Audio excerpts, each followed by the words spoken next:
So I'm getting the sense that you, being in J. Rod's company, you felt that there was to him, if I can say him, an incredible depth to him, and not a humanity, but did you feel a sense that his beingness was one that included intelligence and compassion, and that we were treating him horribly? Well, no, I would say humanity. He was a human being in every right. Different, but a human being. Then again, you know, to a certain extent, we're all different from one another, but we're all the same. He definitely had a human heart. One thing that one of our lovely friends from the Netherlands had asked us whether or not I had showed him, this is Jan from the Netherlands, whether or not I had showed him what love was to me, and whether he had showed to me what love was to him. And the answer is yes on both counts. To him, it was his boy. He had a son at home, and a son that he deeply, desperately, to whom he wished to return. And he shared with me how he was unable to show his son love, but that he wanted to return to be with him, even if during this time that we're approaching, where the DCTP is going to collapse, the separation is going to occur, that even if they winked out, he told me, even if they did not go off into a separate timeline, a separate universe, or however this actually really works, that he wanted to be with him. To be with him, he could not show him any sort of love or affection, because that was taboo to them. They were numerologists, utilitarianists, and for him to be schooled amongst their elite, he would have to act accordingly. So he had to suppress himself, and in fact, even names were not passed amongst them. Well, you had to take samples from J. Rod many times. Yes, sir. And how did that procedure take place? Once you were suited up, and I know they gave you a simple protocol that is a joke in the sense that anybody who understands this telepathic connection, but you had to stay there and say, I am human, I come in peace. And I had to fib to both the people over the general radio that we had, as well as the second channel that we had, which was strictly the security and surveillance aspect. I had to fib that I was not being spoken to by him whatsoever. Because they would ask you this. Oh, I mean, oh yes. I mean, they would say, is he speaking with you? And I'd say, oh no. And was he speaking to anybody else that would come in contact with him, or were you the only one to your knowledge? That I don't know. All right. That I don't know. That's a good one, because we never, it's a good question, because we never had conversation on whether or not he was speaking with anyone else. One I hadn't even considered until now. I don't know, maybe I was just so enamored with what was going on at the time that I hadn't even considered that. It's possible. It's quite possible. If he could figure out how to do it with me successfully, and he was smarter than me, absolutely. So you had to approach him, and tell me what that was like, how J. Rod actually moved. Give us a sense of being in that room. When he was being good or when he was being bad? A little bit of both. Okay. I was supposed to step into the immediate right of the doorway from the gantry, and I was to raise my right hand and show that I was a friendly human being, and there was an outline of a human being, and it was all a big joke. At that point, I was supposed to do the bridle step toward him. Bridle step? Right. Left foot forward, right foot, left foot forward, right foot, as it was established by protocol with him. All right. And I, in fact, did so each time I stepped toward him. As they walked down the aisle, in other words. Right, yeah. right. Okay. I was supposed to do the same as I stepped away from him, and I was to never turn my back to him as a sign of respect. That happened in all but one occasion. That's when he decided to play a game with me, and I took a couple steps forward, and he ended up taking a couple steps forward at me. The friendship, The camaraderie, the heart, gone. I mean, it was panic. Because sheer how does he freaking move? panic. Is he walking like we do? How does he move? Essentially, yes, but he was limping, and he had a hard time actually walking erect because he was losing muscle tissue. He had severe atrophy in both of the legs, and so he would walk but limp. So, from my perspective at the time, before I almost threw up when he stepped toward me,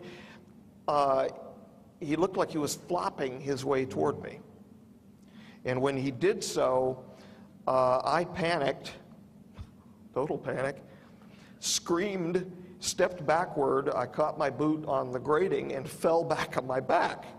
That's not a good thing to do in that situation because I had a pack on me with a cooling unit. And it could have been cross-contamination. It could have been. If I had a protocol and I had tape with me and all of that, if I had cut myself the same way in a BL4 lab to retape myself and then be isolated and go through decon, and that would have been a real problem. And I'll tell you why, because I'll get back to what happened in a second. But when we're separated from the clean sphere, we're taken over to the decon unit, and the entire gantry room is flooded with a decon chemical, so you actually get suspended in a decon chemical. Now, had the tape or had the gouge in a suit, if that had happened, not held, that decon chemical, I would have had to have kept that off my skin, or it would have caused severe burns. Then they flush it out, flush you with water, and then you're allowed out before the desuiting and all of that. And there's a whole series of protocols for the doffing and all of that. But I fell backward, and he didn't jump on me as I heard some folks say. He just literally stepped up onto my chest, and he looked down at me and he smiled at me. He smiled? He smiled at me. Okay. Yeah, that's about as good as it used to get. He used to kind of click his face, and I knew he was smiling. That was his way. And now, mind you, the B team out on the floor, including Bob at the time, was going nuts on the radio because I had fallen backward and I had been attacked by the guest. From their point of view. Yeah, they're talking. Yeah. I'm yelling, no, no, no, while I'm laying there on my back. No, no, no. I'm telling them no. Mm-hmm. They're thinking I'm telling him no, that he was hurting me. And I'm flopping around like a cockroach there on the floor. Yeah. Real nice. So what happened? Boy, don't I feel great. Yeah. And so I'm laying there on my back, and I then I remember pushing the number 2 button, and I said, I'm okay, to try to tell the security people not to intumesce him. I would have been fine. They may have killed him at that point. The next thing I remember, I wasn't there. He had entrained me, and he was showing me his home, and he was talking with me. He had locked you up in sort of a two-way mental exchange. Mm-hmm. I don't want to say mind meld, but... Well, yeah, it's not this Vulcan. Right. Death And was it that experience that you feel infused you with some innate knowledge that led to the discovery of the Ganesh particle? No. He showed me as part of that communication. It was fast, and it was a real rapid ride with him.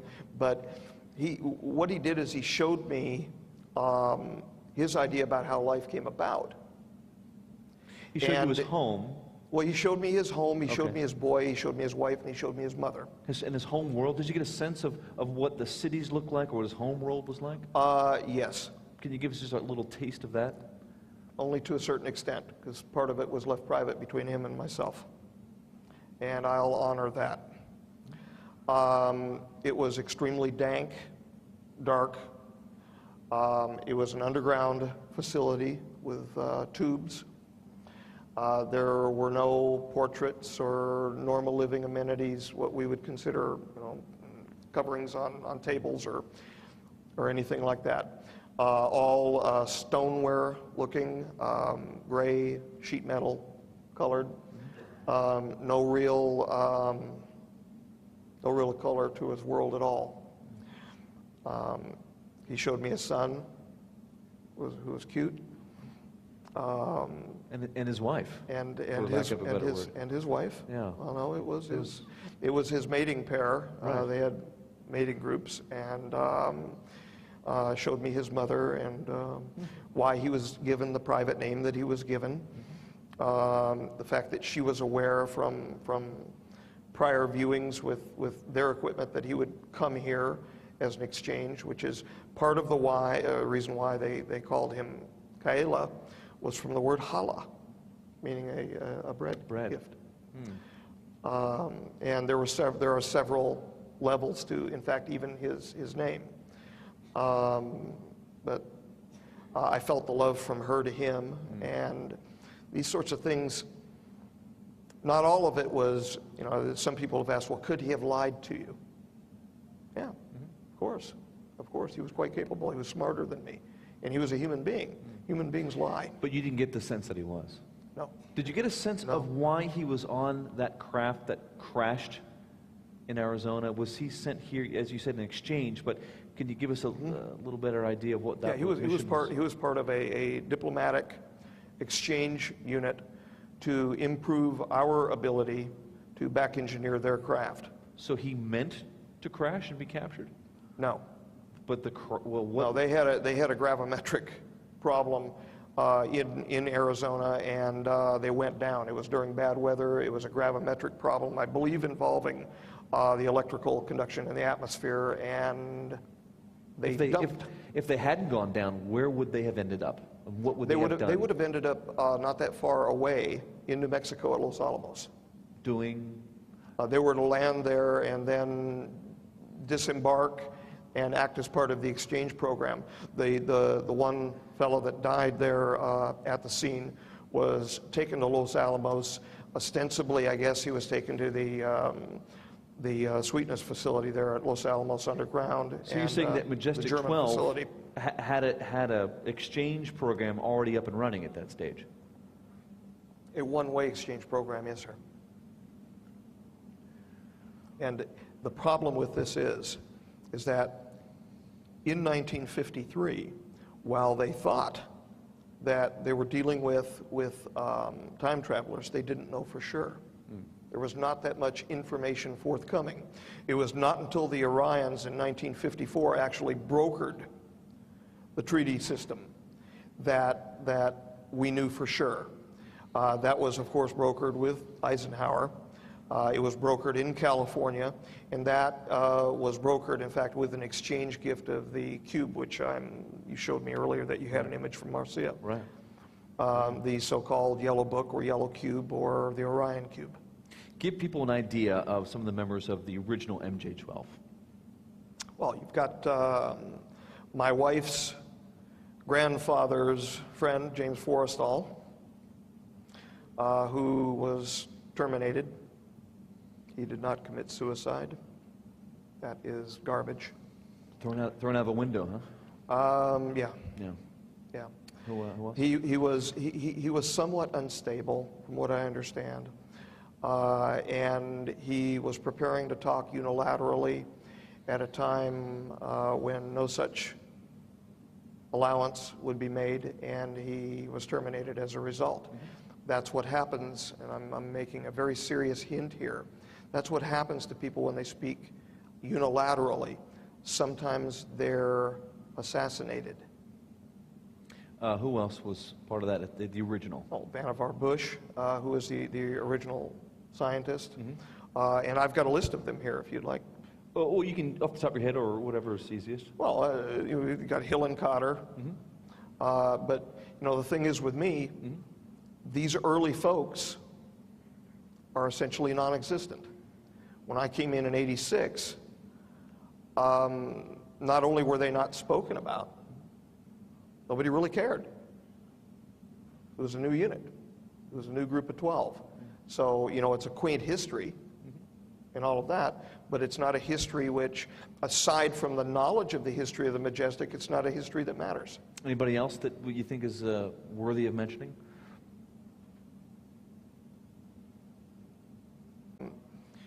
he definitely had a human heart.